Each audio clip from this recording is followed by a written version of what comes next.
Delta Airlines Cancellation Policy 2025. General Guidance. When canceling a Delta Airlines flight, keep these general guidelines in mind. 1. Cancellation timeframes. Immediate cancellation. You may have a short window after booking to cancel without penalties. Advanced cancellation. Earlier cancellations typically offer better options than last-minute changes. 2. Ticket types. Flexible tickets. Usually allow changes. Or cancellations with minimal restrictions. Restricted tickets may have stricter rules, with possible fees or credits instead of refunds. 3. Refund eligibility.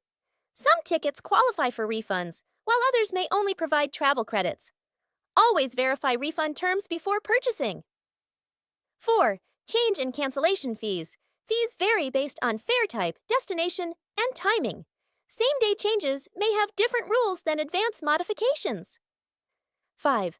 Special situations, flight disruptions. If Delta cancels or significantly delays your flight, you may have additional options. Military medical emergencies. Some exceptions may apply. Check with Delta directly. 6. How to cancel online. Manage bookings through Delta's website or app. Important notes. Policies can vary by route, fare class, and frequent flyer status. For more updates, subscribe our channel, Luxury Air Travel.